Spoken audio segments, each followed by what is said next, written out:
This episode is brought to you by CarterComics.com. It's your one-stop shop for all your comic needs, whether it be graded or raw. Carter Comics has got it all. All you gotta do is go to CarterComics.com, fill your card up with all their amazing comics. Use the discount code FREAKNET, FREAKNET. Save you 10% at checkout. Not only on their website, but also at their eBay account. And the link to eBay can be found on their homepage at CarterComics.com. Again, CarterComics.com is your one-stop shop for all comic needs. It's time! It's time! It's JFW time!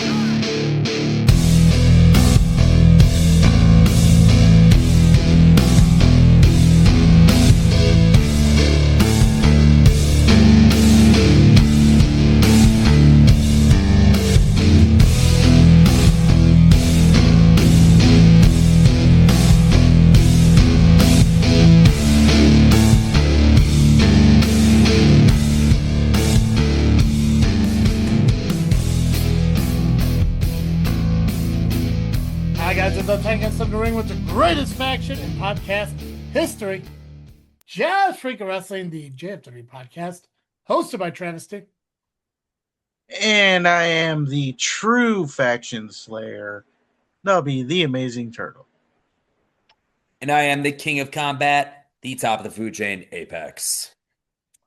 What do you mean by true faction slayer? We'll find out when we talk about ARWPRO. Oh, okay. You made it sound like somebody else is out there calling themselves a faction slayer and whatnot. I probably should have worded it just a little different, but whatever. I am who I am. You bleed. I do. You made me bleed my own blood. All right, it's been about a couple weeks since we've been together. A lot of wrestling's happened over the past couple weeks we didn't get a chance to talk about. I hope everyone enjoyed their Labor Day. I sure did, driving through the dirt fields of Iowa. So if any of you ever think like, man, you know what I really want to do? I want to visit Iowa. Kick yourself in the nuts and then, do better. Because Iowa is one boring fucking place. I'll tell you that much.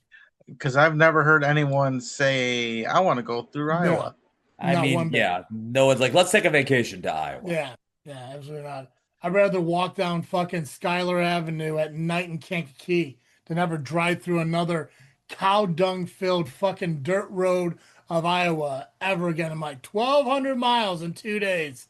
And all I saw was cows. Cornfield?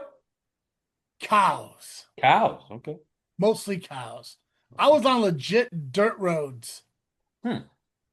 Even the GPS picked them up, which means they were main roads made out of dirt. Dirt. Holy crap. Anyways. We're here. We're not going to cover every single result from a couple weeks ago. There are some key points I do want to bring up. Actually, Nubby was gracious enough to say, hey, we got to mention some things. Because I would have just blown past it. But yeah. Nubby's a better guy than I am. Yeah, this is also more work on him, so I'm okay with it too. Of course. So from a couple weeks ago, we are going to talk about IPW C3 Frontline. I think everything else was from this past weekend.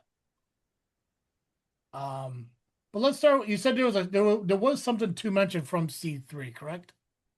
Yeah. And it ties.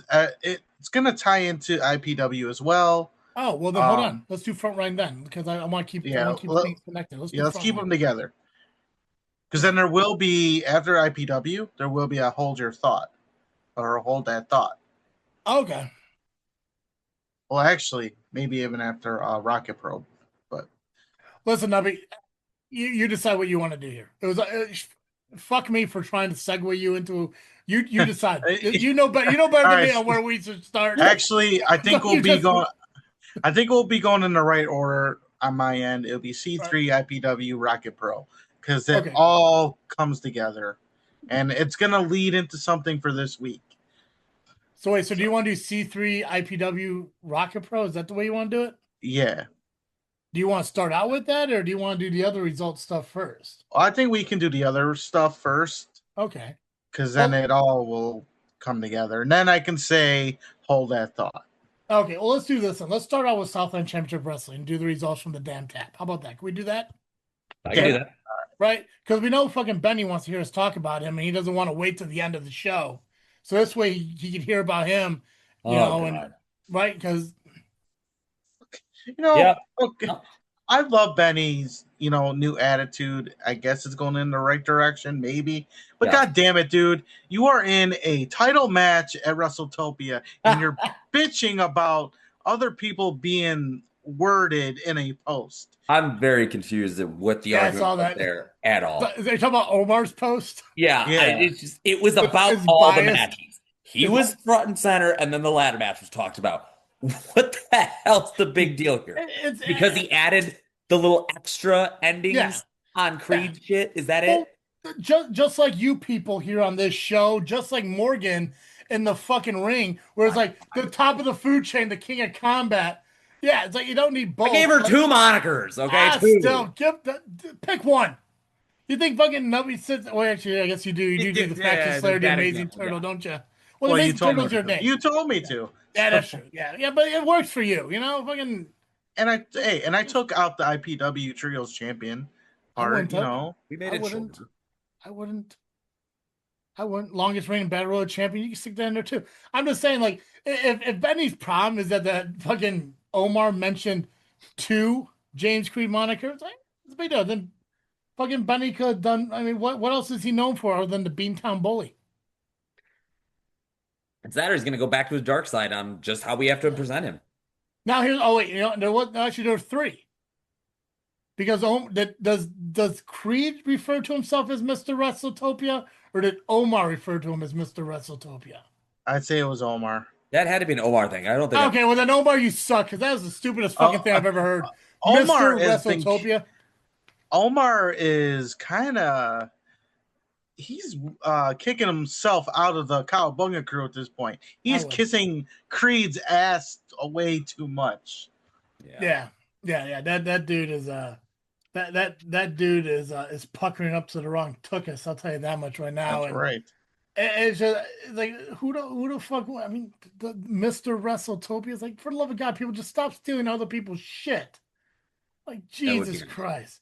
That's right. I just what I need is Creed to come out with one of his hissy fit fucking promos, referring to himself as Mr. WrestleTopia and giving himself my little ooh across my finger fucking bullshit. Bet it happens next week. It's gonna happen. I mean, it's got to, because I mean, I guess what fucking WrestleTopia is in like 2 weeks. 2 weeks from this Saturday. Yeah. So no, it's like 1 week. A week. 1 week. It's next Saturday. Yeah, 2 full weeks. That's it. No. It's under 2 weeks now. We are under 2 weeks. Yep. It was 2 weeks on the as 20th. The damn tap show. Hey. Literally 14 days. We had to work again that quick. Jesus. Hey, you gotta put a high voltage card together. I gotta work. Oh God, I gotta book something. Nubby, you want to wrestle Sean Danger on high voltage? Wow, you're just trying to. You'd really help me out. Are we having high voltage? I thought that we weren't having one. It was all going to be one giant show. Why don't you want to have high voltage? No, I thought it was going to be just one giant show. Oh, if Flat Top gives you a title shot for the high voltage title, you fucking lose and drop the ball on it. And also, you don't want high voltage. Spoiler alert! Thanks. Oh yeah, Apex lost his match. What do you want? What do you want from me, man? Look, man, I was thrown out of the ring. I didn't hear the count. I didn't even know there was counts going on. Right? Yeah. Like, who would have thought that there'd be a 10 count in a wrestling match? Listen, no, there's gonna be high voltage at WrestleTopia. There's definitely gonna be. I'm not gonna book Danger versus Nubby. That'd be insane. Unless Nubby pisses me off. Well, unless you literally book Danger versus Nubby.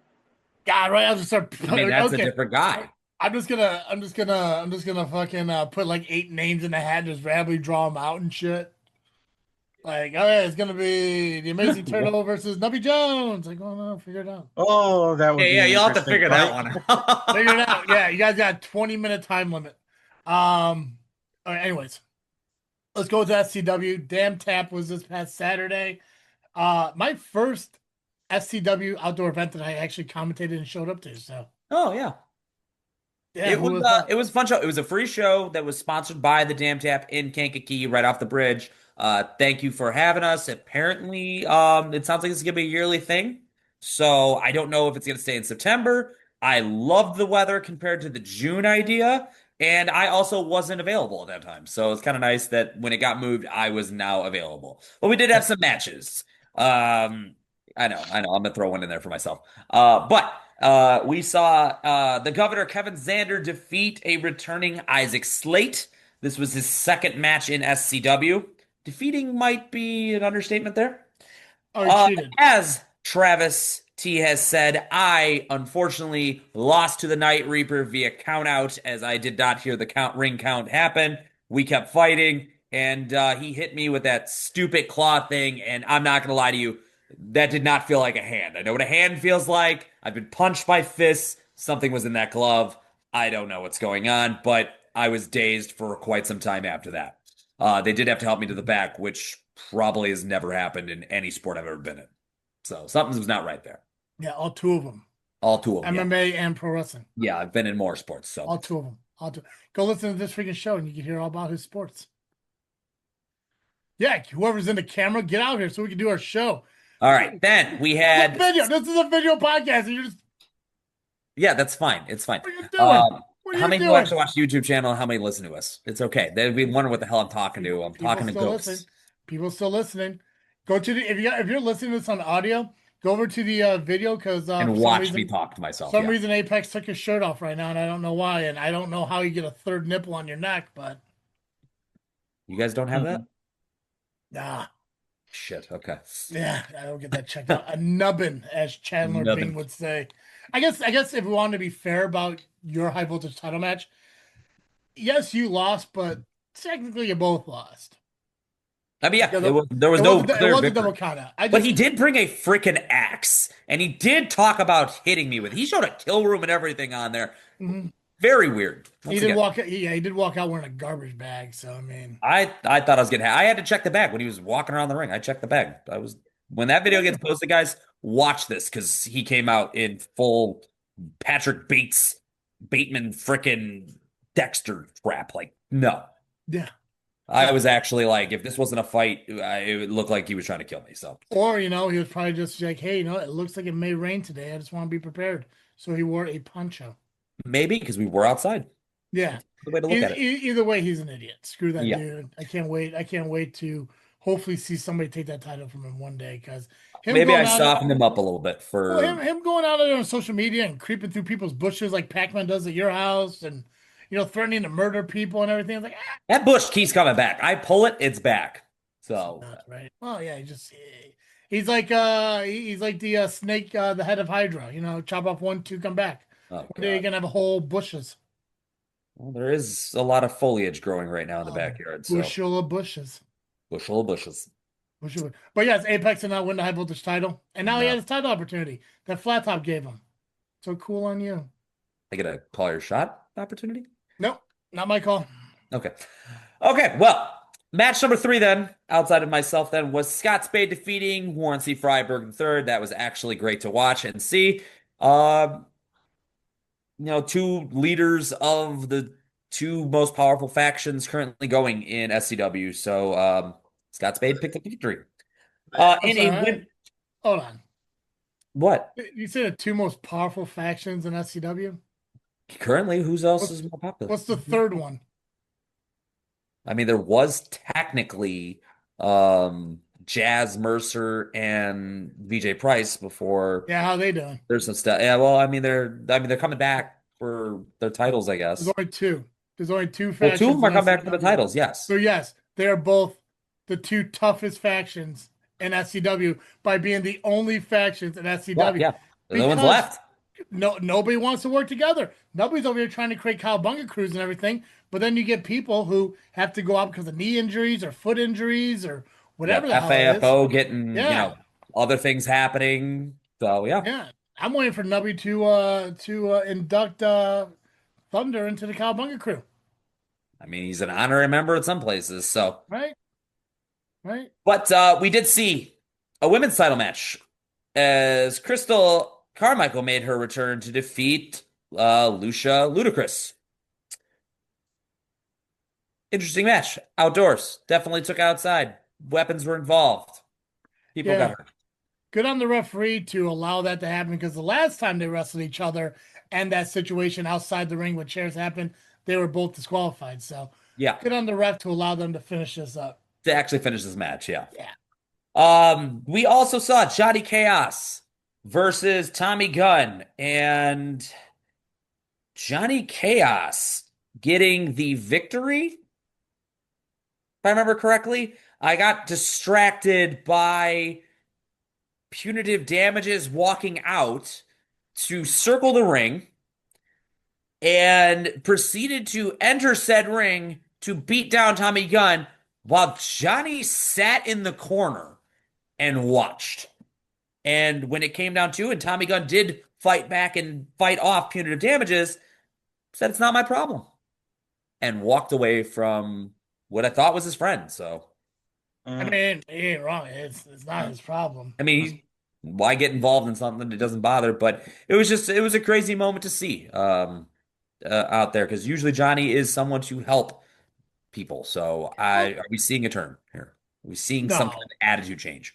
I think I wouldn't call it a turn. I think that what we're seeing is I think Johnny is definitely throwing a fit. I mean, we saw it with him and Nubby last month, when he shoved Nubby down, when Nubby tried to shake his hand.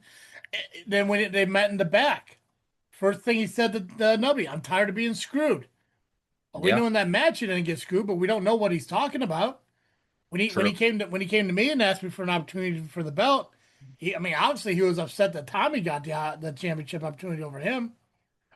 The jealousy, it's something's going on with that kid. I don't know what it is, but I have to agree with him that the situation with Tommy, that's not Johnny's responsibility.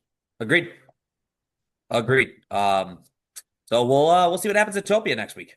No. And main event for the Damn Tap was the team of Benny Vargas and Dallas Calloway versus the Torture Killers, represented by James Creed and Logan Steele. Match pretty back and forth, very competitive.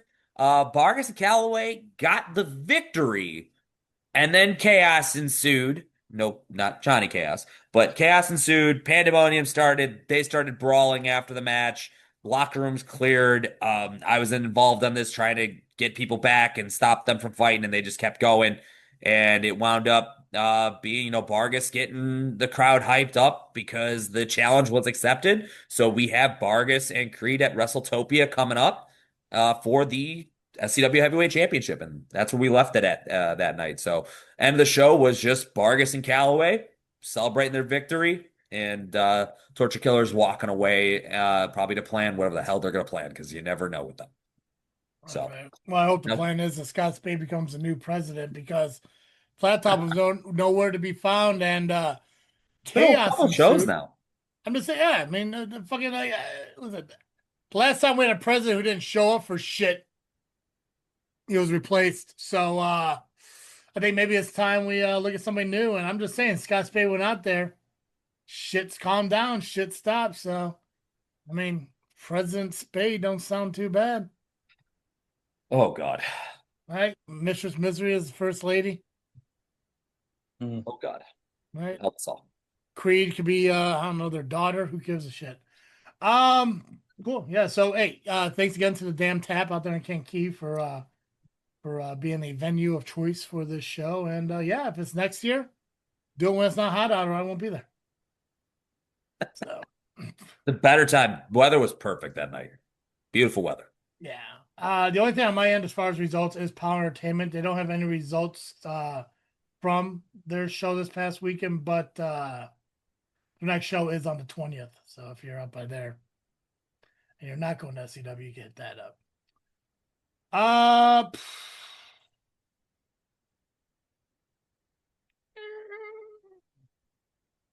I need him to go, but he's too busy doing something off camera.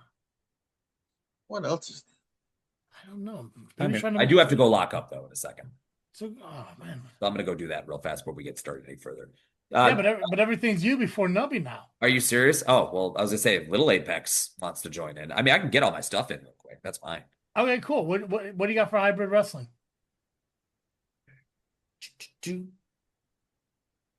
Gabriel, step back. Hybrid wrestling results. So we have in order of that they posted. The Hybrid Wrestling Entertainment lineage result is Adam Grace defeating Shaq Jordan, Josie Valentine defeating Big Juice Jordy, and Stacy Shadows when Doom Montgomery tried to serenade Stacy. I have a lot of questions on that, actually. Sam Eli defeats Cujo the Mad Dog of War.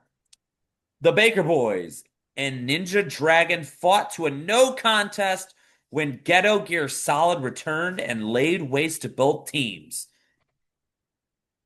Radio for Pets rocked the house at intermission. Shane Hills defeats Joey the Jet Avalon.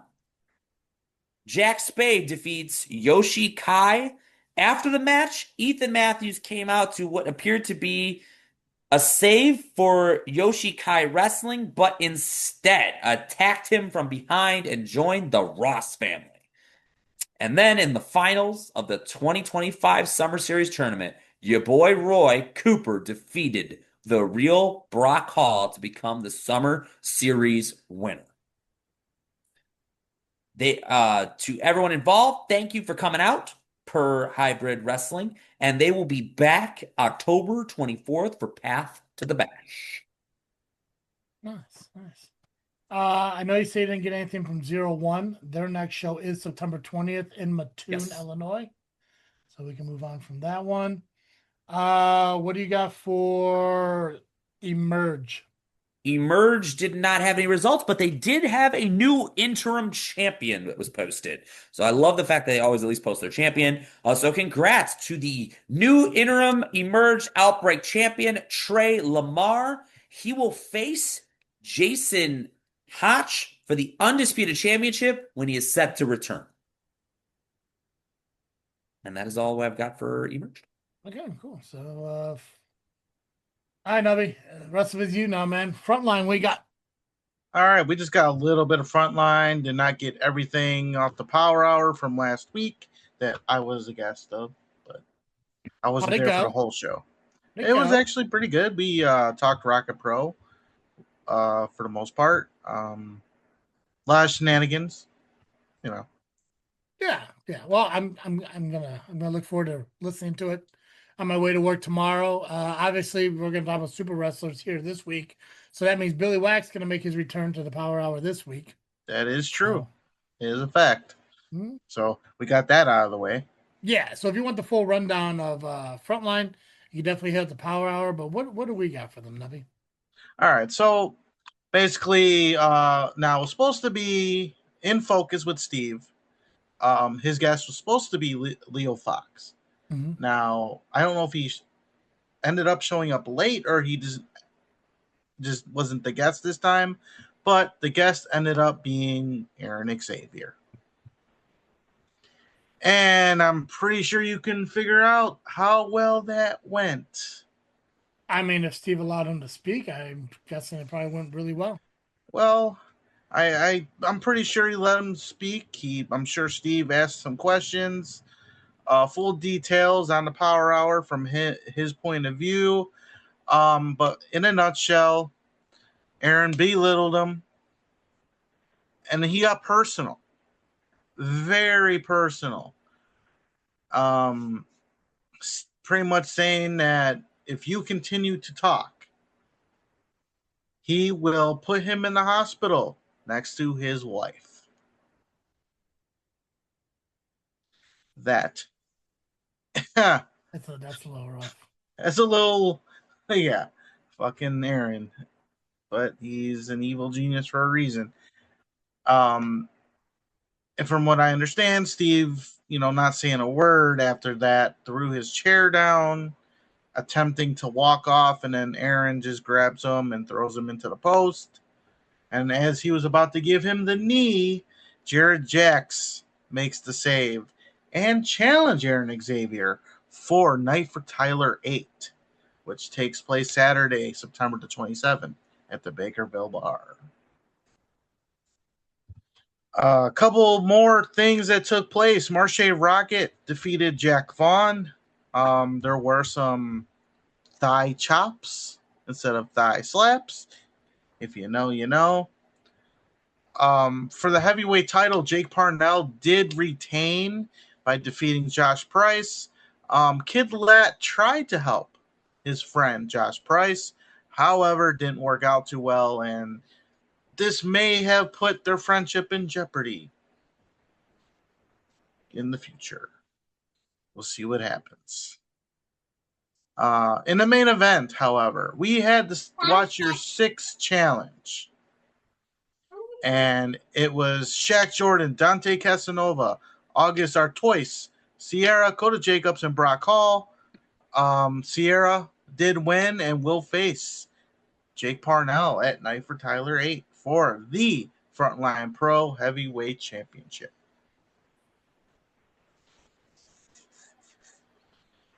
And that was Frontline Pro. Okay, cool. All right. You said it was... Real quick, he was muted, right, when he took over for me? I didn't hear him. For the most part. Okay. And Turtle, you're gone. I know. It did the same shit. I don't understand. Like, my computer went black, and then it went away. Weird. Now I have to take away the damn fucking thing again. Whatever. What, you're not in the sewer? Or maybe this is my background. I stole someone else's bedroom. This is what's in that tunnel in the back there. Yeah. There you go. You see, you found it. This didn't happen on the Power Hour last week. I don't understand. Why does it do this now? Whatever. Technology is a stupid thing sometimes. Could it be the jersey? No, because I wore the because it said the same. It did the same thing when I wore the hoodie that time, and I wore the hoodie last week on the Power Hour. Didn't do it. Weird. It's stupid. Sometimes I miss Skype. Yeah, I miss it all the time. Yeah. So it works better. Okay, you said what you have for C3 ties into IPW, which ties into ARWPRO. So let's run. Basically, it's a Rion train. Because, I mean, it's all like, well, I guess it's technically a Power Hour train because it's Mr. Young, Rion, Steve. So let's start with the Young part of it. All right, we could do that. So C3 last weekend presented Wrestling 11th Hour. And a few things that took place. Renee Van Peebles retained her women's title over the Phoenix Princess, Amina Belmont.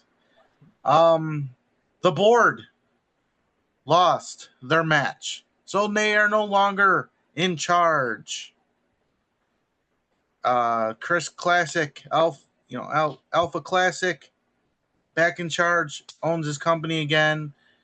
Mr. Young is out of power. We don't know what Xander's going to do now. The governor, probably no longer the governor at this point. I don't know, but it's good to see that C3 is now back in the hands of Classic Alpha. Now, in the main event, it was D'Angelo Steele defending his championship against Joseph Ira Credit. We have a new C3 champion, and his name is Joseph Ira Credit. Wait, what did you say? Joseph what? Joseph Ira Credit. Okay. New C3 Ultimate Wrestling champion. Now, just hold that thought. Like, wait, the C3. No, I said C3. Okay. I thought I heard the E there. I was like, wait, what?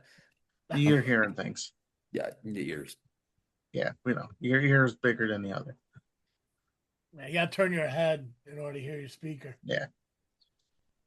All right, we're going to get into IPW now. For the pre-show, it was Ask Rion Anything. There were a lot of questions. I sent the video in our chat of the YouTube. It was actually live on YouTube that day. So check it out. If I can remember, I'll come back to it. Remember the name of the YouTube channel. But we had the League Royale, and the winner would get a league championship match in the future. Notable mention, Acid Jazz made his debut to IPW. Long overdue. Yeah. And let's just say him and Marche Rocket, they had a bit of a thing towards the end there. But in the end... Soul toucher thing? I wouldn't say it was a soul toucher thing. It was just like Marche saw a ghost, if you will. He didn't expect Acid Jazz to be in there. Ow. Just Acid Jazz showing up out of nowhere, you know. Didn't think he knew where Richmond Park was. Not many people do. They hear University Park, Park Forest, Matson. Yeah. Richmond Park's just got tucked in there. Yep, pretty much. Christian Torreon did win and is #1 contender for the league championship. For the alternative title, Corey McHenry retains over Joey Dalton. In a special attraction series, we have Steve Michaels, Aaron Stone, and Soul Taker. Soul Taker did get the win. So Aaron Stone did not make good on his promise for this one. All right, for the league title is the 4-way. Miles Mercer taking on PB&J. But the P of PB&J did not exist in this match. There was no P. There was no P. There was no P. There was an NJ. Yeah, there was an NJ and a BJ and a ring full of men. Yeah, there we go. As Nubby Jones, for one night only, showed his face. I saw that. I saw the look, Apex. Don't even think about it. Right. Nubby Jones showed his face during that BJ and 4 men. That's right. That's right. How'd it feel? How'd it feel? It felt weird. Because, I mean, like, how long has it been since you wrestled under any name other than the Amazing Turtle? It's been about 10 years, right? For the most part. I mean, I was Turtle. I mean, I had a little bit of a identity crisis with the evil Turtle at Northland, but that doesn't count. But for the most part, I've been Turtle ever since 2015. It was a little odd. I didn't come out to Shell Shock either. I came out to a Disturbed song. And it's funny because there's 3 girls that go to our shows. They sing along to Shell Shock all the time. I went up to them like, sorry, I don't have it this week. And then all of a sudden it clicked. Sean Danger comes out to my song. I'm like, oh yeah, that's right. He does that. So they were happy. So I made them happy without making them happy. It's fine. When it looked like I was about to win, there's a questionable call, in my opinion, by the referee. I hit the side effect, or the pimp effect, if you will, on Miles Mercer, and I feel like I was screwed. I think the referee did hit the 3 count. There might be some shenanigans there, but whatever. In the meantime, Sean Danger, who kept getting thrown out of the ring throughout the match, during the last time it happened, he pushed Marche because he felt like he was in his way, and then Marche knocked him out. And then all of a sudden, D'Angelo Steele gets involved. Now, mind you, he was the C3 champion. And then all of a sudden, Steve Michaels, who at the time, or could still be, you never know, the Rocket Pro heavyweight champion. Mm-hmm. And then Marche Rocket, who is the current CSW heavyweight champion. We've been, bringing in other companies' champions into IPW. Now, keep that in mind as we go through. For some reason, I don't know why D'Angelo Steele and Steve Michaels got involved, but that did distract me. And unfortunately, I ended up losing to Miles Mercer, and Miles Mercer did retain the IPW League title. As much as I was Nubby Jones and was willing to beat my own partner's ass at the time, I felt bad that something happened to my partners. My bad. I should have let it go. But whatever. It is. I am who I am. You be who you be, brother. Yeah, that's right. Listen though, man. The fact that the opportunity's there, IPW knows it, so I mean, at least you're in the championship scene, and I don't think it'll be the last time. I mean, maybe the last time for Nubby Jones, I don't know, but definitely not for the Turtle. So then, everything settled. We all went to the back for the most part. Miles got confronted by Christian Torione, and they're going to have their battle in the future. And that was IPW, but keep in mind the champion part of it. These big champions. Keep it all in your head because it all comes together during CSW. So I guess that's it for those from last week. I think all the results are covered from last week. So we can get into Rocket Pro. Is that the next on the agenda, Mr. Travis T? Sounds right. Yeah, the Steve part of it. Yeah. All right. Hey, we hit Young, we hit Rion, now we're on Steve. All right. How did the ask Rion anything? Anything good? I wasn't out there for this one, but I'm pretty sure it's on the YouTube video. So well, Nubby Jones never was really prompt on time, so nah, showed up when he wanted to. He was busy. Did you rock that Elite Pro shirt? Yes. And the thing is, like, I cut the sleeves off of them. Well, one side was actually more open than the other, so it was kind of hard to adjust trying to fight. But I wish I still had the blue pants, but I ended up wearing my black ones that a lot of the students ended up wearing from time to time. So they got around like a ring rat, if you know what I mean. They saw more wiener than anything, I guess. I don't know. But we have Rocket Pro. What? You walk in at the wrong times, Apex. Yeah, you had to be here. I was here, but I came back like, wait, what? Were you really here? My black pants that I wore at IPW, they saw more wiener at Elite Pro than anything. Got it. Because none of us had the right gear at the time, and we were kind of just like passing it on, and I ended up getting the pants in the end. So, which is whatever. Gotcha. Yeah, I could probably retire those pants. All right, we're at Rocket Pro Fall Brawl season premiere, season 7. Unbelievable. I think we'll start out with the Nova Awards. Get all those out of the way. Manager of the season went to Rat J Flywheel. Funniest moment went to Rion Reigns. If you were there and you understand.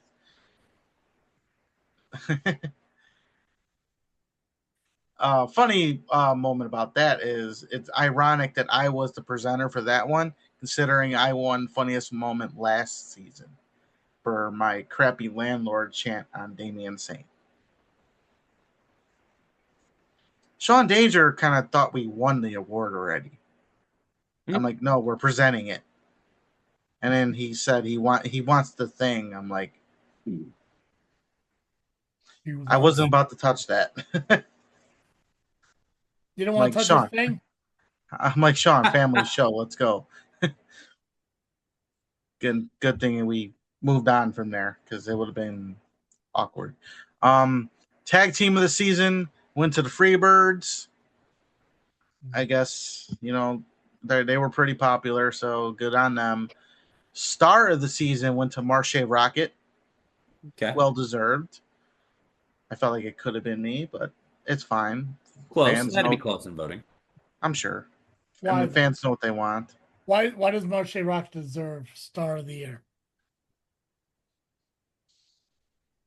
Well, maybe not so much. I mean, I am mad at them for what happened last week. Maybe it's for different promotions you're thinking it more, just because you've seen. Other than wrestling Joe Hendry, he's not been prominent in RPW since they lost the tag titles.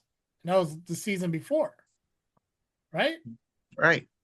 So the fans chose, and that's why it's a popularity contest, and that's why Breakout Star isn't sitting on my fucking desk right now. It's a popularity thing. If I was to give it to any star of the year, first off, it's Nubby. Duh. But God, you'll hate me to say it, but fucking Michaels. Just because he was the champion and he defended it more times than not, but yeah, I won't argue that he was the longest reigning champion. Mm-hmm. Ooh, did you say was? Am I foreshadowing? Side note though, Shooting from the Script is the name of the YouTube channel that IPW was streamed on. So if you guys want to go watch it, the quality's not great, but it is Shooting from the Script. The name of the YouTube channel. So yeah, you'll find the C3 show on there as well. Oh, there you go. Shocking moment went to Nuke announcing Joe Hendry versus Marche Rocket. Yeah, that's when Pac-Man was caught clapping around like never mind. I thought that was more shocking than the actual match. He acted like a child. And then he tried to sing along with the words and forgot what it was. And from the Mexico. What? And you mentioned Breakout Star, and sorry, Travis, you did not win. It was Kid Lat, which, well deserved considering what he's been through with the injury and, Yeah. Fucking, I was there more than he was. I should have won, but it's fine. I'm not mad about it too. So like, I know I got some votes. I do gotta get hold of Rocket Pro because I am curious on how badly I lost. I'm sure you were the next one. It was rigged. I mean,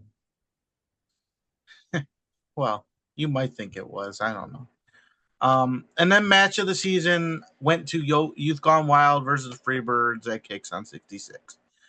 Listen, I'm just going to say this, and I don't want to put myself over, but I mean, to try to win a fucking award that's owned by the Shelleys, after everything I said about the Shelleys over the course of the year, it makes a lot of sense. While it was a lot riding against. Yeah, you. it's like no, everything's it's completely impartial. There's no biasness. I'm like, sure it was. It's like, yeah, everything's all straight and narrow. That's why I mocked every one of you motherfuckers for an entire year.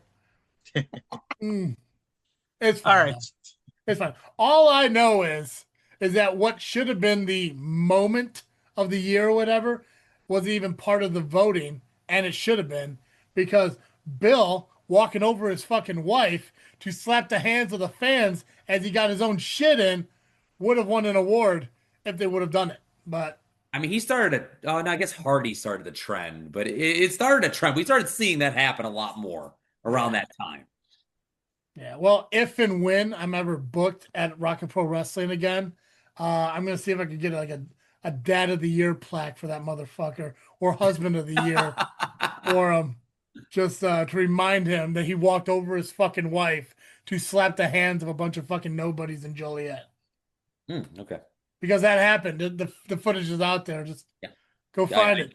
Hey. Excuse me, baby girl. I did finally watch it. It was exactly the way you described it. Exactly the way. It's like, while my son's beating the shit out of my wife, I'm going to play music, get my Titantron going, run around from the fucking spot to get my fucking ring spot in, to slap the hands of everyone, and then I'm going to enter the ring and finally do something about it.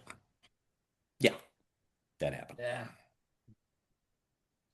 All right, we're going to get into the matches. For the tag team titles, undeniable. Aaron Arsenal and Victor Wade retained the titles over the Kings of the Sixth due to undeniable interference. Yes, Kings of the Sixth won the match by disqualification, but we all know the rules. Can't win the titles on disqualification. Kings of the Six getting screwed again. That's life. We had a Rocket to the Top qualifier match. Silky Smooth ended up defeating Mike Anthony, John Bowman, and Jay Sion Dre Marquis with Joey Roth in his corner.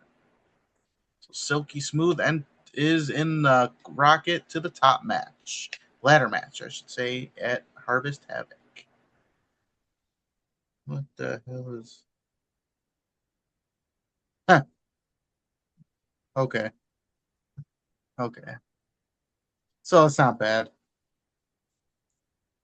Then we had for the Outer Limits title, Sam Knight retaining over Eric Schultz. Schultz did not have the results in this match.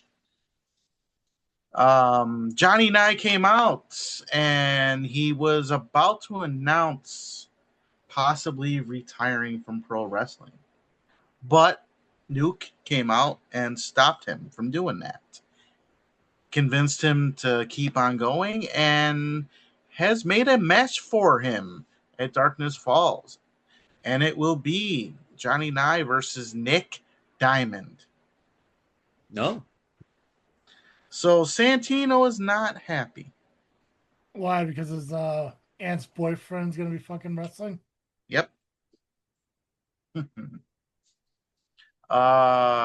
had another Rocket to the Top qualifier. I was in it. Unfortunately, I did not win it, but I did not lose because I was not pinned. Positive. Sam Eli ended up getting the win by pinning Ryan Matthews. Oh, fun. And Damian Gray was also in this match. I probably could have won if I wasn't bleeding. Yeah, that's usually how that works. That happens. But it's fine. Oh, sometimes you bleed. Sometimes I bleed. I am who I am. For the Intercounty title, we had Kid Lat retaining over that boy Rozzy. And then after the match, for some freaking reason, Damian Gray attacks Kid Lat. Some just freaking reason. Yep. Damian Gray starting shit with Kid Lat. Probably he wants the Intercounty title. I don't know. I mean, the idols are no more, so he's got to stay relevant somehow.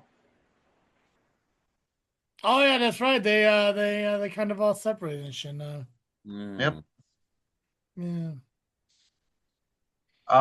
For the Zero Gravity title, Aaron Stone retains over Corey McHenry.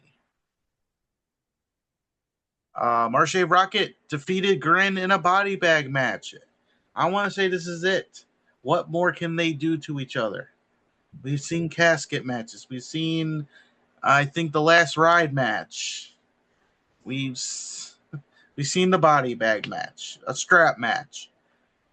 I think the only thing that's left is Hell in a Cell, which I don't think would work at the park. So.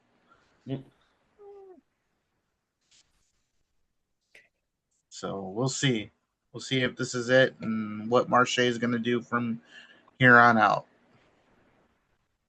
Then we had the main event. Heavyweight title street fight. I'm sure there's going to be some questions. And probably towards me. Steve Michaels took on POWW. This match went all over the place. Trash cans, chairs, you name it, was involved. In the end, though, it was Steve Michaels retaining over POWW, but I think this is also a questionable call because when you see the footage, Steve Michaels' shoulders were down. He managed to get a foot on POWW. Now, this was an offensive move done by POWW. But the only clip I saw, and I'm sure this is going to be out on YouTube probably in the next couple of weeks. I saw POWW put Michaels through the table. Yep. And that was, I mean, the fact that he had him up in that electric chair. Mm-hmm. That's impressive. I understood it, hey, he was able to do it, because obviously Michael's on the turnbuckle when he got him up there. But the fact that he was able to back him to the other side of the ring and then drop him through, that's the impressive part of me, because he was able to maintain that big dude up there. Again, like, that's the only part, the highlight I saw.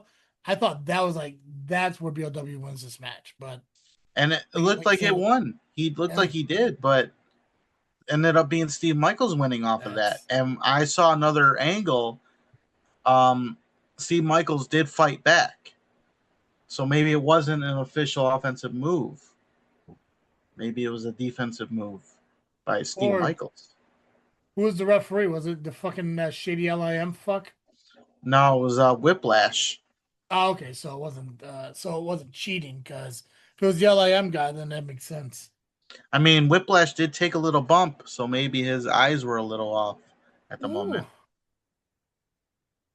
But nonetheless, at the time, Steve Michaels was the champion. But some things took place. Shenanigans.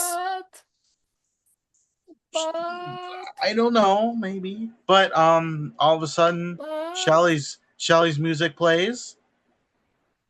She comes out. Shouldn't she be commentating? She wasn't at the moment, obviously.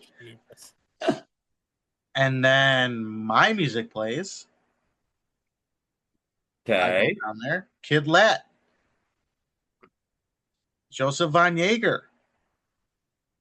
Rayon Skills. We're all out there. Okay. Shelly gives us the signal, and we take out Undeniable. Whoa. Well, okay. Well, let me backtrack for a second, because Undeniable did get involved in the match. So they were out there. They were out there. And then what looked like they were celebrating, we ended up taking them out. While Steve Michaels was still laying there, getting beat up by Rion after taking out somebody else. And then we were taking the rest of them out. And then once they were done, gone, licking their wounds, Nuke came out. Looked like he was about to cash in the briefcase. But Saint, I guess, brought up a good point. Nuke can't cash it in. He's not a wrestler. He's an owner. Well, someone did cash in that briefcase. And it was Maximus Orion.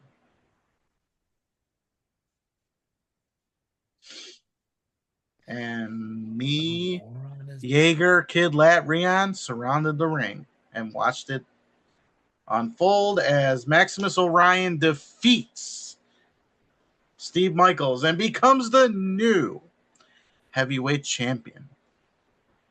We all celebrated. Is this the end of Undeniable? I mean, I don't know. I mean, in my eyes, Faction Slade. Faction Slade. Okay. But you based it on the fact that they don't have the championship anymore? Is that why you're saying? I mean, it sounds like they left them freaking bloody and destroyed. Yeah, I mean, we destroyed the rest of them, so.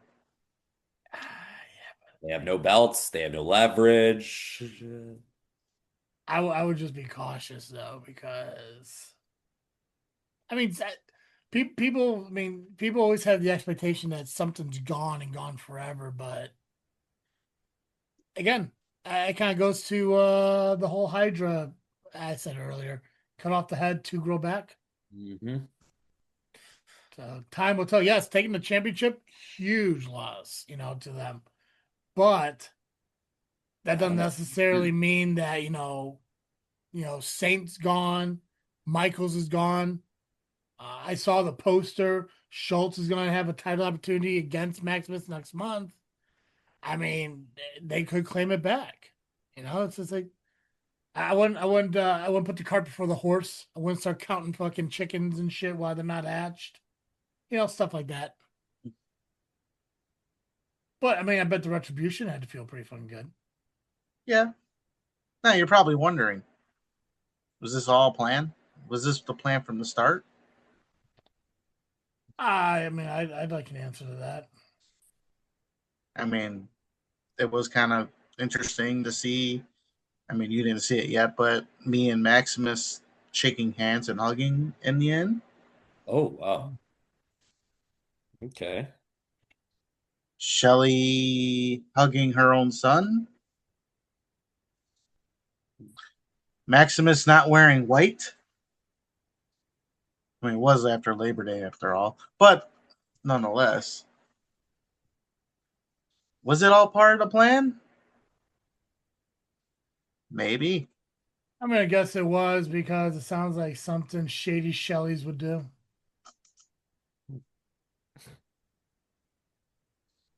I'll just say that I was a happy man in the end, and I rubbed it in Stain's face.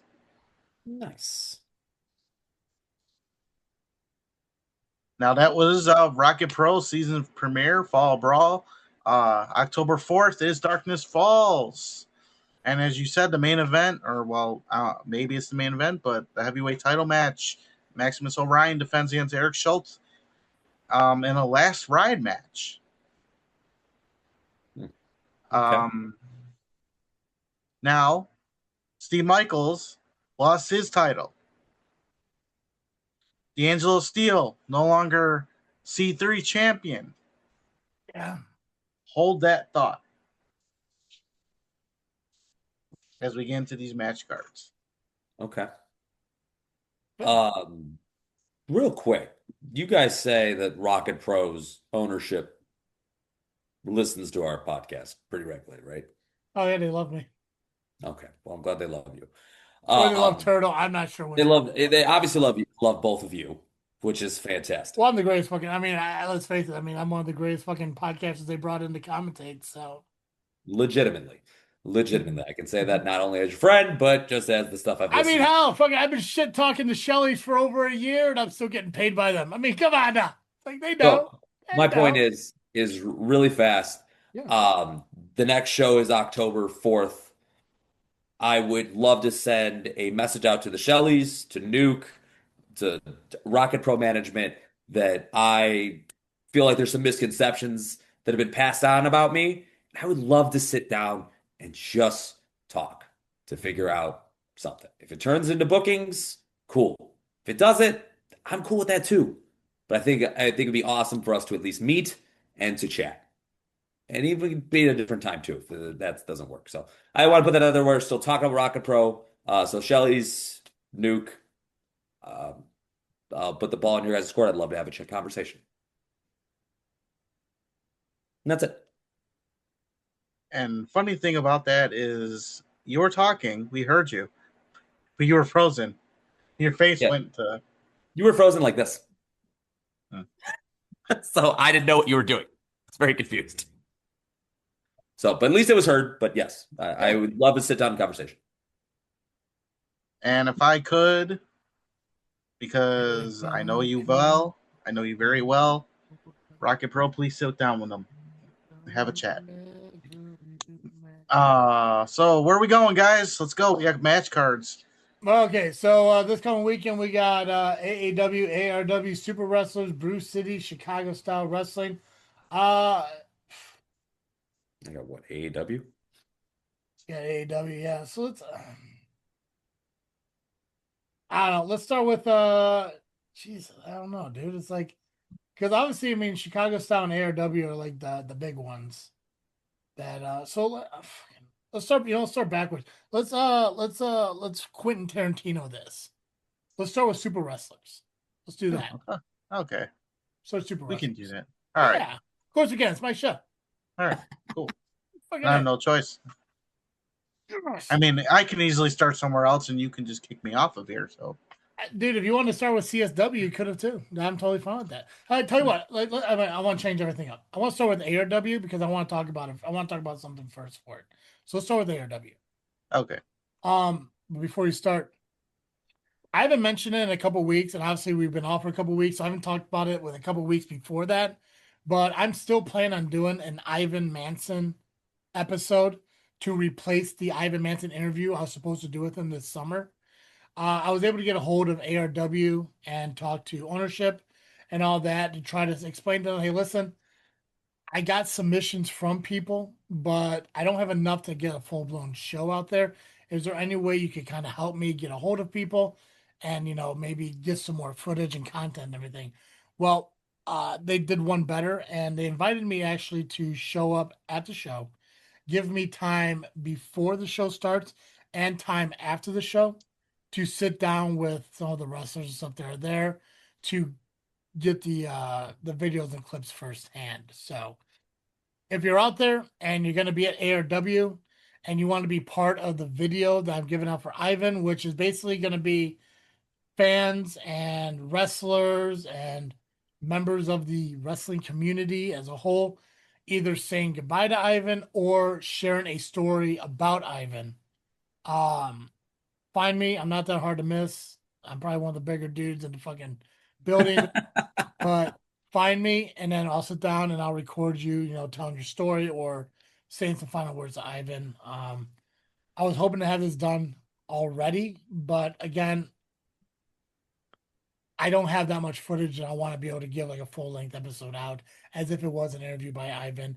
And I do want to get more stories about him on the road. So if you're going to be at ARW this weekend, find me, I'll be there. And then we'll just do a quick recording, a minute or so about, again, a story or any final words you want to say about Ivan. So, but other than that, there is a match card for ARW we can run through. Yeah. And I got that right now. I'm going to tell you right now. Perfect timing. Okay, now let's do Super Wrestlers. Go ahead, man. You're good to go. ARW presents Survival of the Fittest, Saturday, September 13th at the Senior Activity and Multipurpose Center, 705 East 4th Street in Hobart, Indiana. Doors open at 6 p.m., bell time 7 p.m. General admission, $15. You can reach out to ARW on Facebook for advanced tickets. All right, Shaq Jordan will be taking on Kid Lat. That should be an interesting matchup. For the tag team titles, we have the Program. Jay Thunder and Eric Schultz taking on Pestilence, Christian Torione, and Joey Dalton. Angel Armani, the AARP champion, taking on Nick Diamond of the Program. Nobody outshines the Diamond.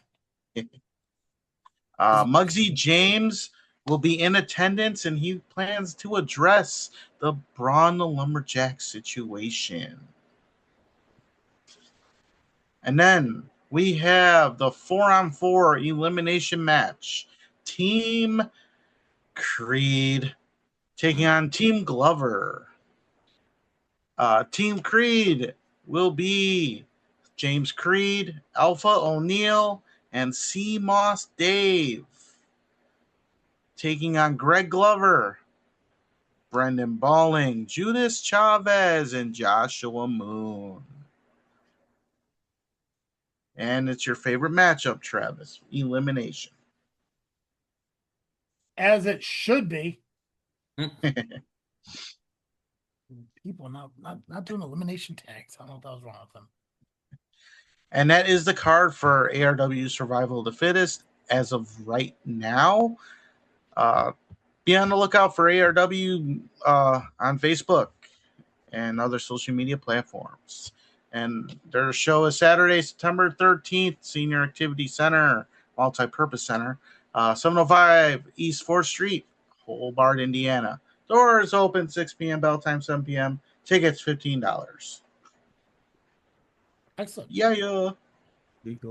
Also this Saturday, Brew City Wrestling does have their show. See the stars of Brew City Wrestling in action Saturday, September 13th.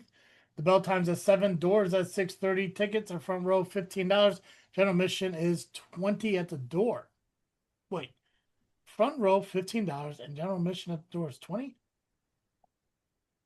Wait, is it like an early thing? I don't know. Maybe according to this, front row's $15. I'm going to go off what this says. Front row's cheaper than general admission. Kind of wild. It's got to be an early thing, but who knows? But fuck it. Showdown in Sheboygan 2. It's at the Elks Lodge, $299 in Sheboygan, Wisconsin at 1943 Erie Avenue. The stars of Bruce Lee Wrestling presents a night for Barbara as they return to the Elk Lodge, $2.99 again. This Saturday, front row $15 and general admission at the doors $20. I mean, yeah, it says right here too. Okay. Food and beverages will be available. Scheduled to appear, there are no matches, but scheduled to appear is Demented, Chucky Bates, Josiah Vasana, All Day, Roy Zay, St. James, who is the Heritage Champion, High Octane, Onyx Andrade, MKE Vice, the one-man Riot Squad is Gunnar Wicks, Raven Radix, who is their women's champion, Tori Fox, and Yeti Henderson. Plus, many other favorite stars are scheduled to appear. So make sure you follow Bruce Lee Wrestling on Facebook so you can see any of the matches they do post up. As of right now, this is the information they have. So, back to you, Nubby. Let's talk about Super Wrestlers. All right. Super Wrestlers. They present Super Wrestlers X or 10, episode 10, if you will. It's Sunday, September the 14th at the Concord Music Hall, 2047 North Milwaukee Avenue in Chicago, Illinois. Doors open at 6 p.m., bell time 7 p.m. Tickets you can get via the link on Facebook. There's going to be a one-night 4-man tournament for the vacated prize. The participants are Pubic Moose, the Porch Pirate, Hot Kazooie, and Biff Beware. Oh, okay. That one wasn't as funny, but the rest of them are freaking gold. Rydal will be taking on Steven Flo. Steven Flo. And then Jordan Cross will be taking on Siphon. And that is what have been announced as of right now. Check out the Power Hour this week as Billy Wack will be a special guest, and maybe he'll tell you some more about what's taking place on Sunday, September the 14th, as Super Wrestlers present Super Wrestlers X at the Concord Music Hall. Doors open at 6 p.m., bell time 7 p.m. Yes. Apex, AAW, we got. AAW Pro Wrestling presents A Bond of Hate. And that is going to be this Saturday, September 13th at the Berwyn Eagles Club, 6309 26th Street, Berwyn, Illinois.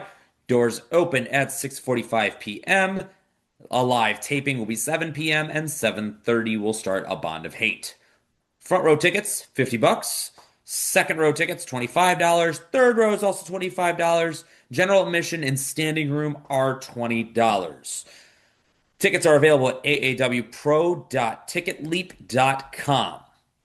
Currently, matches that are announced are Anything Goes match between Colt Cabana and Chucky Smooth teaming versus Joe Alonzo and Donovan Marcellus. AAW's Heritage title will be on the line as Robert Ego Anthony versus the Human Highlight Reel Isaiah Moore. Women's title will also be on the line as Maggie Lee will be defending against Aurora Tevez, and I believe this is a debut for her, if I remember I saw correctly, so I could be wrong on that one, but I thought I saw a debut. There is a grudge match between Heather Reckless and Ace Perry as he attacked her at the last show while she was talking about Maggie Lee backstage.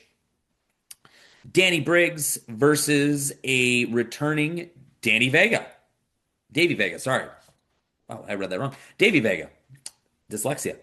Plus, also appearing, the AAW champion Trevor Lee, the AAW tag team champions in Aaron Roberts and Joey Avalon, Rafael Quintaro, Ren Jones, Jake Something, Shaza McKenzie, Sierra, excuse me for a second, the Hellhounds, Russ Jones, and Shafe, Zico, Sean Logan with Bruce Hamilton, Ray Larson, Solomon Tupu, and for all we know, much more.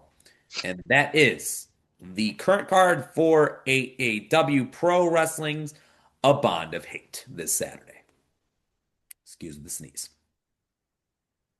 Gross. Sorry. Yeah, that's fine. All right, Nubby, I guess we can wrap it up with the ARW. You mean CSW? What did I say? You said ARW. You know what I mean. I do things. You are who you are. Let's do ARW again. But yes, CSW. Let's wrap it up. Yeah. All right, so CSW presents Reckless Conduct this Friday, September 12th. 9757 Pacific Avenue in Franklin Park, Illinois at the VFW Post. Doors open at 6:30 p.m. Pre-show 7:10 p.m. Damn it. 7:30 p.m. is official bell time. Front row is $30, and I have not heard if they were sold out yet. So get them while you can. And $25 general admission.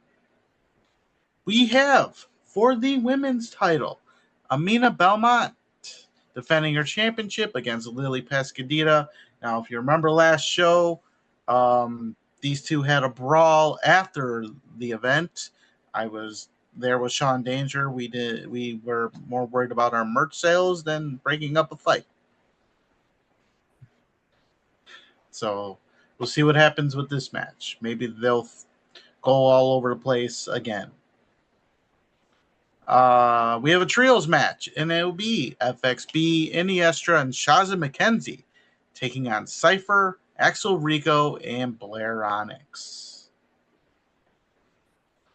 Victor Analog will be taking on Jay Marsden. Tom Latimer will be taking on Warhorse. That should be a fun one. Solomon Tupu taking on Adam Stallion. Heather Reckless and Maggie Lee will be teaming up to take on The Hype. Now, I wonder what The Hype is going to score this match. I mean, I gave my odds, but we'll see what theirs is. I think I said like negative 25,000 for Heather and Maggie to the Hype's 40 plus 46,000. And if you understand DraftKings, you understand. I do not. Let's just say the minus number is the better number. You don't get to win as much if you were to bet the plus one, which fucked me over a couple of years ago. The favorite. The minus is the not favorite. Wait, what? No, minus is actually the favorite. You just said the exact opposite of how he was. Now you got me all confused. I don't even care. So the minus is the favorite. I don't even care. We're doing this show anymore now. You just ruined wrestling for me. It is interesting. Okay, no, but yeah, so it's like it's because when you bet more on the long shot, you have a better opportunity to make more money. Yes. Yeah. So if I bet $50 on a plus 20, I'd make more money than if I was to bet 20 on like a minus 50. Yeah. You'd have to bet more money to even get even at that point. Yeah. Yeah. Okay. Okay. Yeah, I had it backwards. My bad. Yeah, it took me about a year to learn. It's just fucking weird. Just buy lottery tickets. You know. I don't gamble because I know I will get sucked in. I've had people ask me on sports betting, and then they come back like, "Hey, you know a lot. Why don't you do this?" I'm not getting involved in that. I don't have a lot of addictive personality traits. That might be one of them. I learned over the last year how to do the parlays, where you can have multiple bets in one bet, and it increases your chances of how much money you can win. You're not going to probably win all the time, but because one game, say you bet all the games and say on football Sundays, you pick your winners, right? And that's just one bet. But if one game loses, you lose the whole thing. Spoken like a true gambling addict. I'm not an addict. Just I used to have just football pools, but I used to be a gambling addict. I used to lose my money on slots. We should do pro wrestling fantasy. I think they do have pro wrestling fantasy drafts and shit. We should do that as part of JFW. They did. WWE had one a while back. I think somebody still has like that. I think we should look at doing that. We can even include the lovely intoxicated idiots and just beat them that way too. Yeah, killing them. Yeah. I know on DraftKings there's free pools for PLEs, so I can never win. Although lately my luck has been good with these predictions, so I probably could win. Right? See, yeah.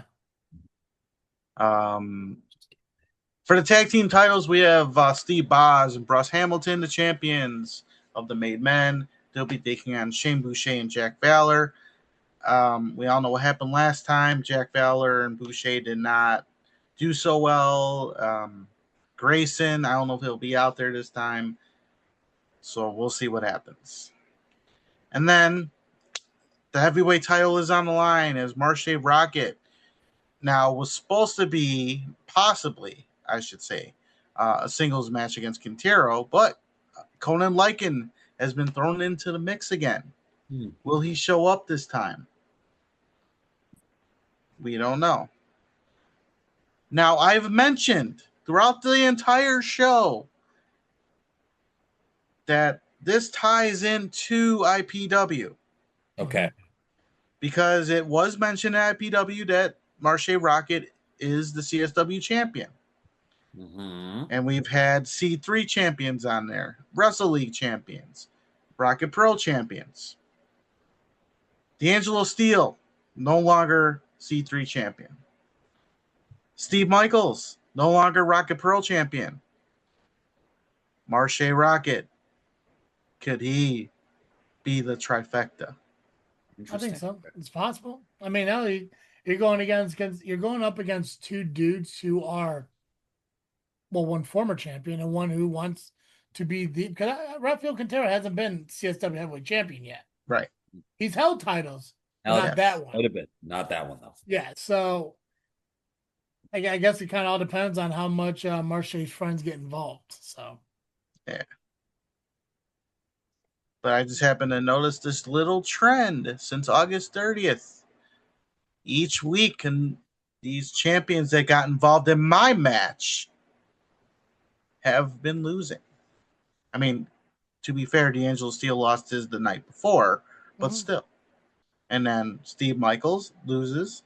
I guess you can say maybe because of me. I don't know. And then Marshe Rockett, I'll be in the building. Well, I mean, hell, why stop there? See what happens with Benny and Creed next week. Maybe everyone you don't like just starts losing their fucking belts. One can hope. Because you got to keep in mind, I mean, you're not a big fan of Creed. He has a championship match. Yep. You're not a big fan of the Torture Killers. They got a championship match. You're not a big fan of fucking Freiberg. He's got to defend that Battle Royals title. Yep. I mean, I don't know how you feel about Crystal, but I mean, hey, whatever, whatever you do. Like Schultz at SCW, right? Oh, yeah. Schultz is Schultz. Yeah. Hey, he's just Fine. Okay. So Turtle's got to have that fence thing because he's got to deal with him over in other places. But SCW Schultz is cool. Yeah, it's everywhere else. He's a piece of fuck shit. him everywhere else. Yeah. But who knows? Maybe fucking September is fucking faction slaying month. Who knows?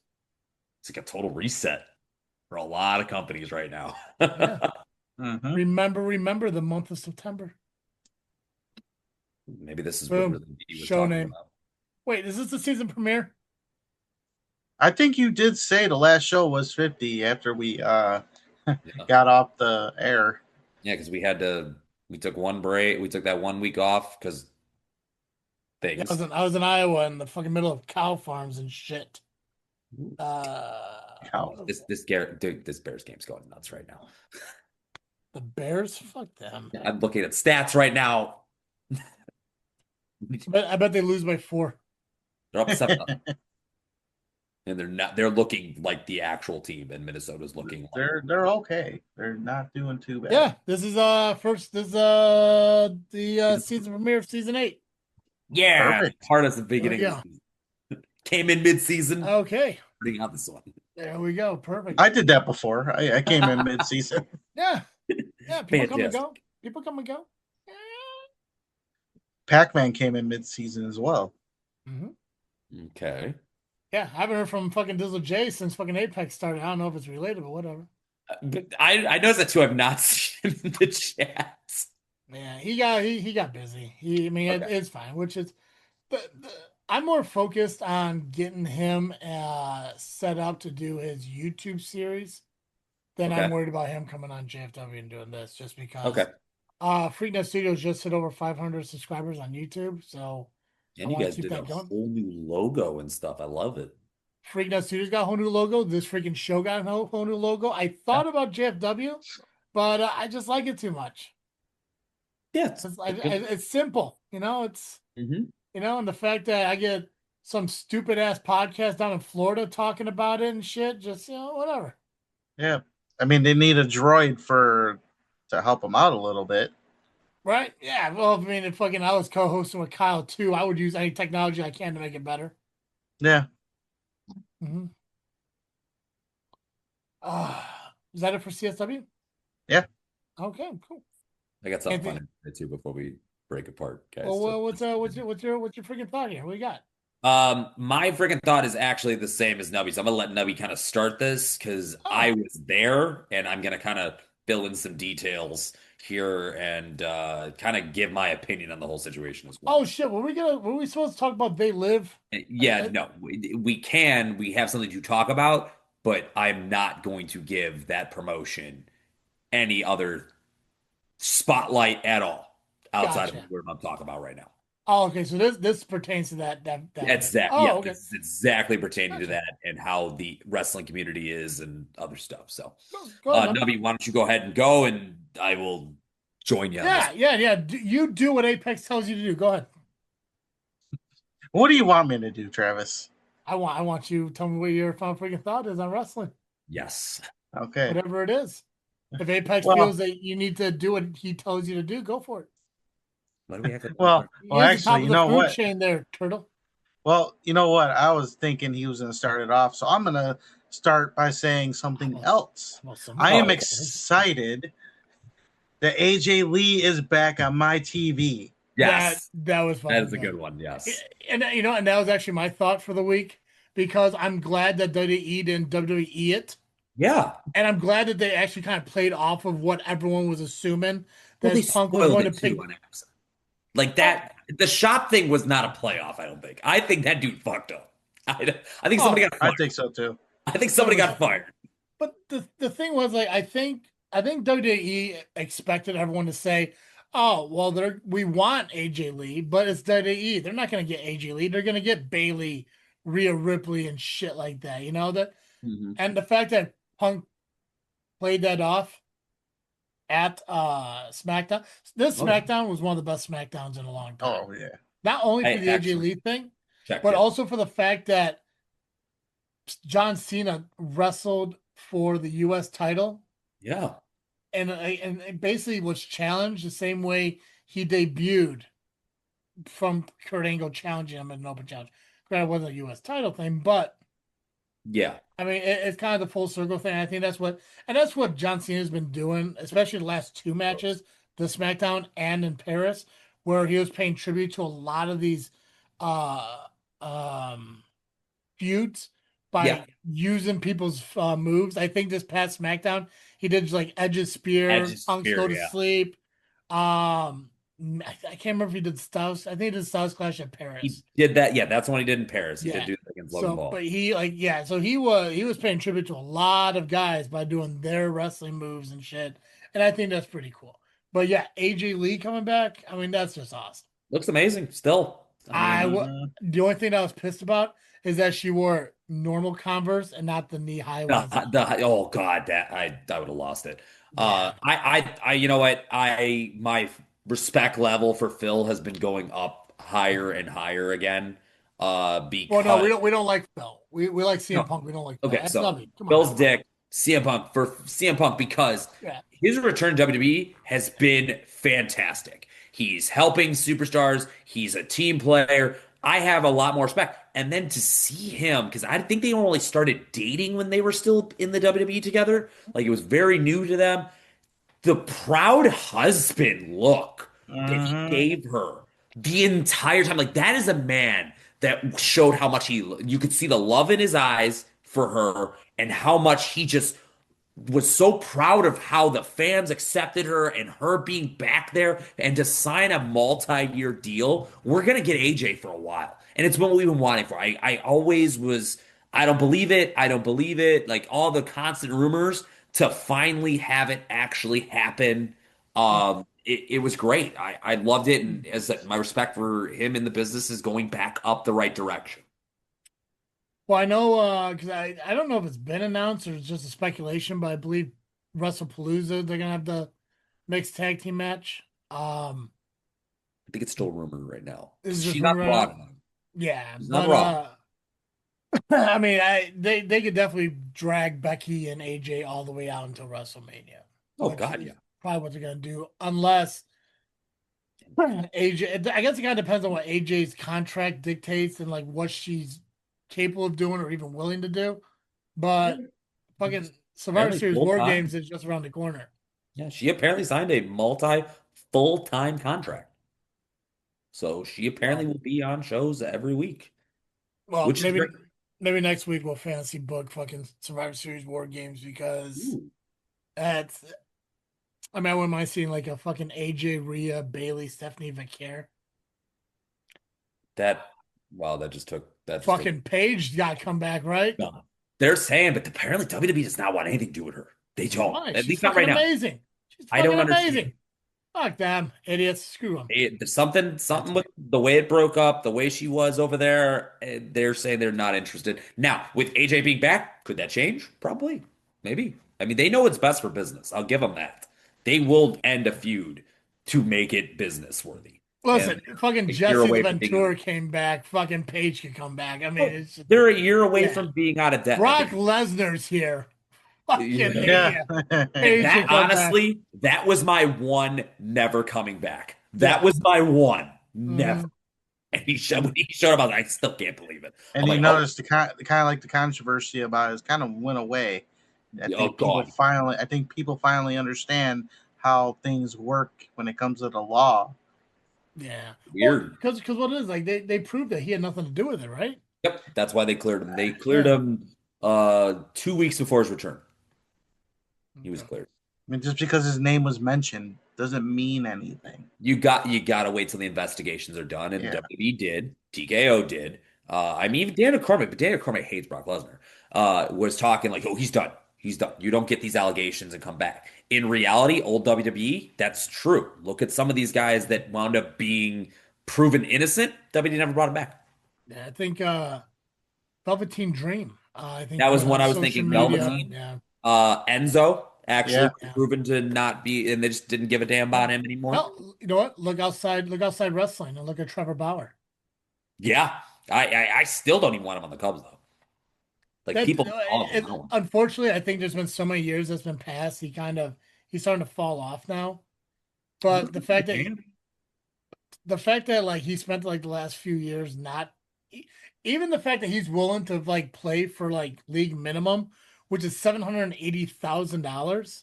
Yeah, dude, I was even telling my friends like I would love for the White Sox to sign this dude.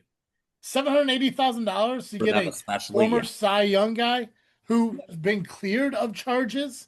Yeah, come on now. It's like granted, like this stuff sucks when it happens, and like I'm not a celebrity, but this is what scares me about ever being a fucking celebrity. Oh, God. I'm a very kind person and shit, and I'm like I don't think I'd ever take someone home and hook up with them, but I would definitely talk with people and hang out with people and shit like that. And you get the wrong person who wants to say like, oh well, Tracy did blah blah blah blah blah blah. It's like thing is though, you could be hanging out and talking in a public setting, and they could accuse you of touching them inappropriately. And that's all that fucking matters. And so I don't have friends anymore.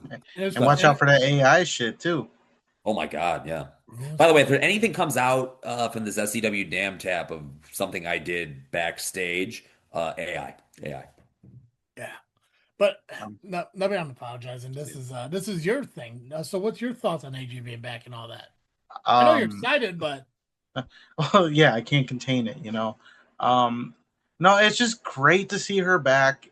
Now, there's a thing out there I saw last week about it, or over the weekend, saying that she was nothing more than someone that got beat up and then had 3 moves. That's a bunch of bullshit.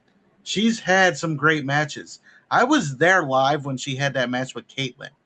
Oh, yeah. That match was fucking phenomenal. So don't give me that shit that she's only good for 3 moves and getting her ass beat. She is one of the greatest wrestlers, women's wrestlers of all time. She'll show you a thing or two, people. Her and Paige kind of were the time that I feel that the women's revolution really started into what we're seeing now of them becoming superstars. Not divas anymore, actual women wrestlers. Right. She was part of that movement in my mind. And she was great on the mic, too. Oh, yeah. Her crazy character, perfect. Super sexy. Don't know why. I think I have a thing for that. I don't know. We can. My psychiatrist will deal with that later. That's why I love Latina chicks, because I love tequila, tacos, and abuse. We can't be doing this right now. Okay, it's fine. I can say this. I can say it. Listen, every fucking Latina I've ever talked to knows, and every friend I know who's Hispanic, I told them the same thing. I've never dated a Hispanic lady in my life, but I want to because I love tequila, tacos, and abuse, and I can get them all from one fucking person, and her name will be Maria. No, and I think I want to take credit for AJ Lee coming back because, on 2K25, the story mode, you have to play a male and a female character at the same time. Well, while I created my own guy, I downloaded an AJ Lee character and I brought her in, and conveniently CM Punk was part of the storyline. So yeah, I'm gonna take credit for it this time. But it's great to see her back. I'm happy. She looks great. She aged well, and she's not even 40 yet. She looks the same to me. Yeah. She's staying fit, and it looks like she's ring ready. I've seen some clips, so she's gonna be phenomenal. I think WWE is on the right track with her. Let's keep the momentum here. I wonder where she's been training at, and how the hell we didn't know. Oh, I'm sure Phil's got his own ring somewhere.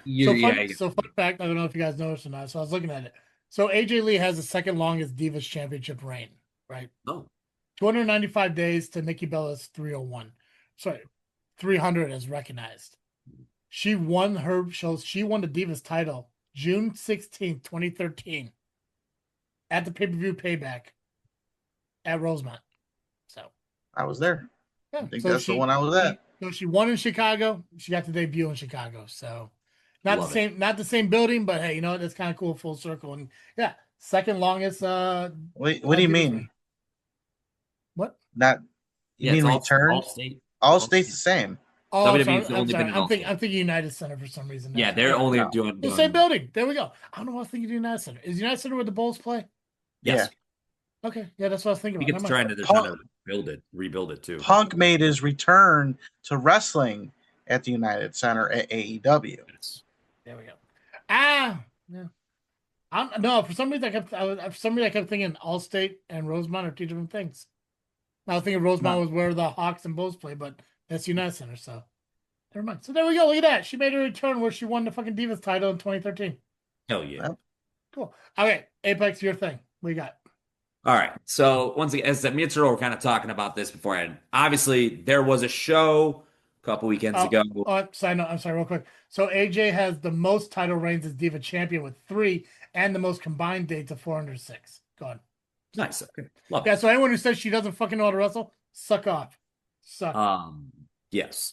So They Live Wrestling made a huge spectacle, I'm going to call it, of a match card at the Brew Eagles Club. They claimed there was $10,000 on the line.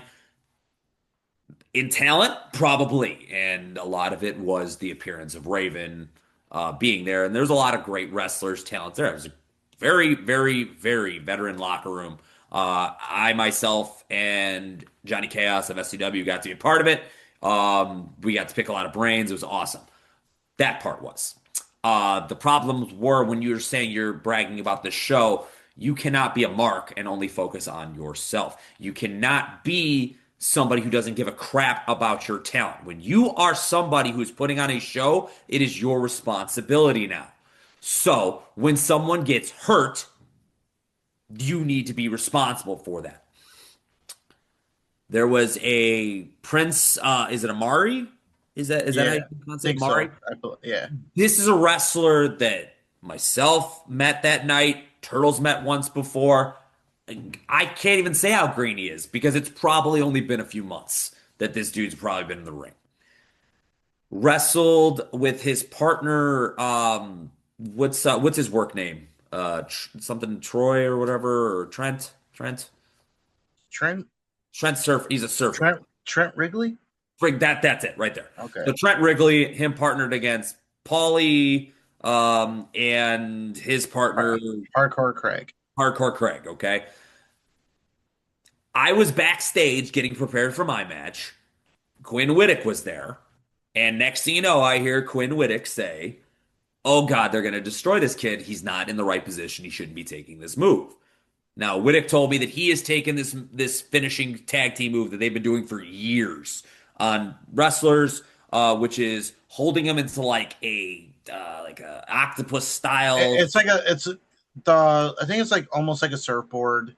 Okay. Kind of. And then a double stomp on the back, causing your face to go straight down, and you're supposed to protect yourself and turn your face. Yep.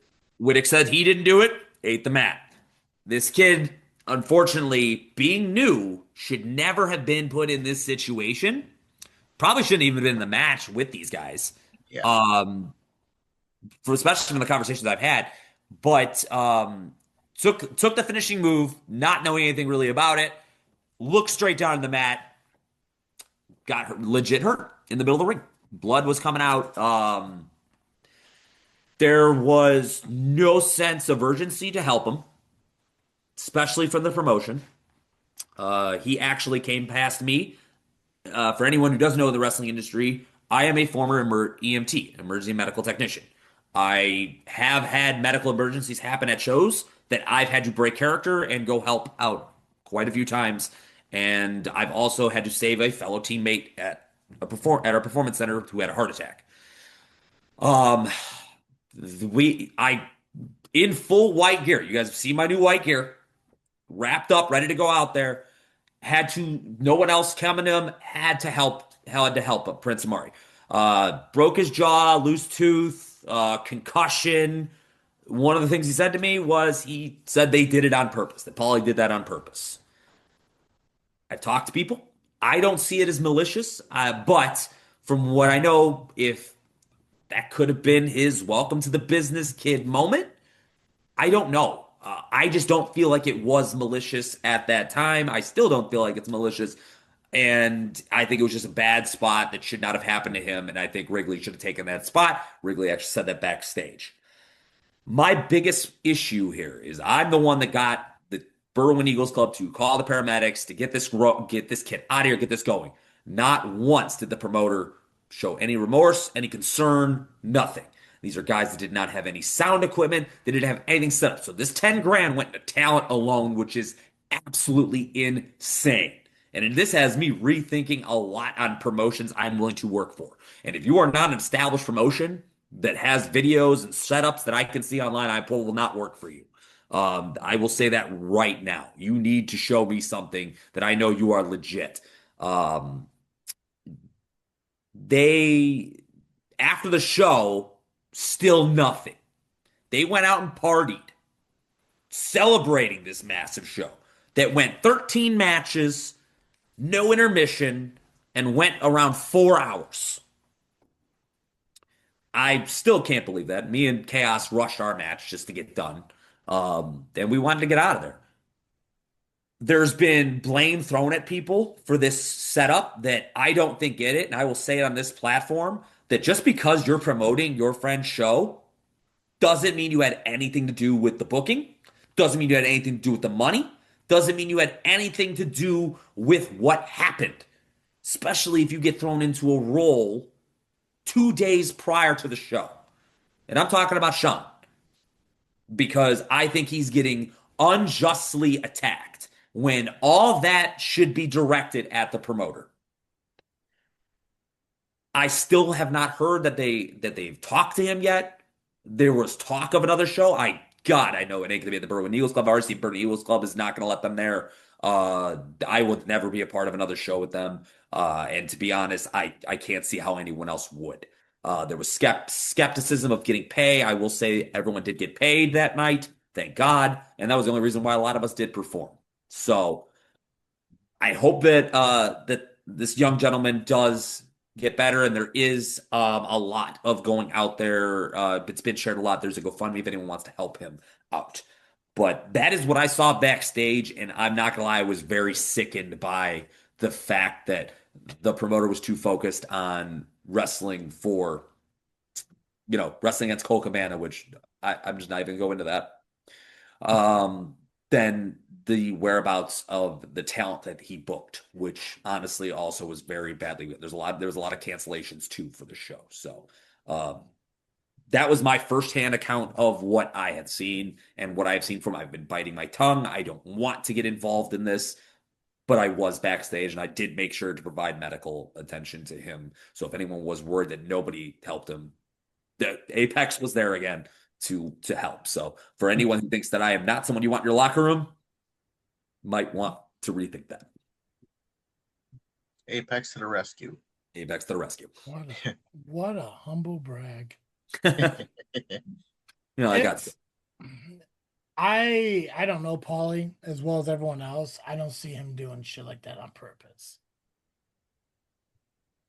Now, I don't. So to purposely injure somebody or really, really hurt them is not something he would do. You would have to really do something to him to piss him off for him to hurt you. To say he hasn't done it, it would be a lie because he has given receipts and they hurt. Mm-hmm. It's a known fact. He's admitted it. But this incident, I think, yes, they shouldn't have done the move to him. If they're welcoming him to the business, there's other ways to do it. Yep. But at the same time, that move's been done to a lot of people. 2 reported injuries now that I can say, and one of them, whatever. And then now we have a real injury. Yeah. I mean, it's obvious he didn't protect himself. I mean, now granted, please, people, don't come at me about this. When you obviously you can't protect yourself with your arms when they're being held. I get it. But you have to turn your head. I mean, if you're trained right, you would have turned your head. I mean, if there was no way he could have, there could be ways I understand. But it's not that hard to turn your head. Mm-hmm. At the same time, I don't know.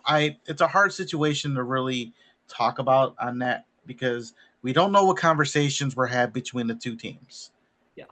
Did Hardcore Impact understand that he's a real rookie and there's only certain things he should be taking? Like fresh out rookie. Were his trainers there? Did they talk with him? Because normally, so at SCW, Hunter Payne is, when he puts his guys against a vet, he is always talking to the vet about what they can and can't do. I mean, even with me, when I wrestled Spade, they talk to each other about what I can and can't do. Same, yeah. So I want to know if his trainer was there or if anybody that knew him have had a conversation with Hardcore Impact about what he can and can't take. What are the conversations being had? How much training has he had to a point? Did he know to turn his head? But again, I don't see Paulie doing this on purpose. He would not injure somebody, especially a young kid who's close to his own kid's age. I mean, they're a pretty big gap, but close enough. I mean, it's just not, to me, it's not in the cards for him to do that to somebody on purpose like that, especially a young kid. Now, for that Mac Sharpman asshole, I'll say his name all day. I want people to know his name. Mac Hartman, I'm putting as Sharpman. Who's that? His name is Mac Hartman. Is that the rookie? No, that was the promoter. The promoter. Oh, okay. Gotcha. And I hope people listening tell him that I'm talking shit about him, because that's what I'm going to do. But this is facts. This ain't shit talking, just a shit talk. You are a piece of shit for being a shitty wrestler, for one. I might not be that great, but I'm way better than you. For you to say that you were trained by so-and-so, you're an asshole. Your match with Cole Cabana sucked. You have the worst tie-ups in the world. And you're just a piece of shit all around because you did not do anything right when Prince got hurt. You showed no remorse, and you allowed your own friend take full blame. Yeah. And now he's being bullied. Now, and Sean's leaving wrestling for a while because of this. Like, he doesn't want anything to do with it right now. Yeah, that wrestling is his baby pretty much. This is all he talks about. He has a podcast that he talks wrestling about. He actually sponsored CSW last month. So you're putting Sean in a really tough place. This is supposed to be your friend. What kind of fucking friend are you? Help you get honestly. I hope someone beats your ass someday. I really do. Because I've met some shitty promoters. I've worked for some. They weren't even bad as you. Not even that shithead that ran in Joliet before Rocket Pro did. I worked for Mitch Blake. And he showed compassion when I got hurt, while he was playing grab ass with his girlfriend backstage when Steve ran into the ring first. Never seen a big man like that run so fast in my life. I don't understand how someone cannot show remorse like that and letting your friend take the brunt of everything. Sean doesn't deserve this. He deserves some of it because he helped promote. He helped you put it together. But in the end, you were the promoter and you showed nothing. This is why I don't do shows that are random like this. I don't trust people. I have very little trust in people now, and even more so since this guy has come around. Yeah, this was a favor I did for Chaos. Like, he asked for me to come work with him. I said, okay. That was it. And this was just him wanting to be in a match because another promotion wouldn't promote him or book him. So he's mad at them. And because he tried to run against them on purpose. It didn't really work out too well because one had production, story, matches. And then I don't even like the name of the fucking company that he was trying. They Live. Come on. You took it from a movie and it has nothing to do with wrestling. Go fuck yourself on that. It's one of my favorite lines of any movie. Yeah, and he tarnished it. But in the end, don't be a shithead. If you're gonna run a promotion, make sure you have your ducks in a row and be somebody that cares about the people that you work with. And don't put yourself over. Don't be a mark. Don't make shows just so you have the opportunity to wrestle and make yourself the main attraction. Actually work for it. I mean, I could have started running my own promotion 10 years ago if I really wanted to and put myself over and wrestle when no one was booking me. No, I actually worked hard to get people to notice me and look at me. I am actually fucking booked and popular. What a fucking concept, you Sharpman fuck. Mind blowing. We get the vibes. That's my take on it. Okay. Anything else you guys want to talk about? You good? No. I want to go watch this. All right. Next week, we're going to cover the results of the shows that are happening this weekend. And hopefully we'll have match cards for Freelance, SCW, 01, and New Genesis. Ooh. Possibly IWA Productions and other ones, but we'll figure out as we go. So, follow us on Discord, Freakin Studios, and make sure you're watching us on YouTube. Just Freakin Wrestling, JFW Podcast. Subscribe and notification bell. Continue to listen to the show wherever you want to listen to it, and follow social media. So that's all I got. Well, all right. I believe we can. Ring the bell on this episode. Well, all right. As always, I'm Travesty. And I am the Faction Slayer, Nubby, the Amazing Turtle, Cowabunga. And I am the top of the food chain, King of Combat, Apex. And thank you for listening to the episode of Just Freakin Wrestling, the JFW Podcast.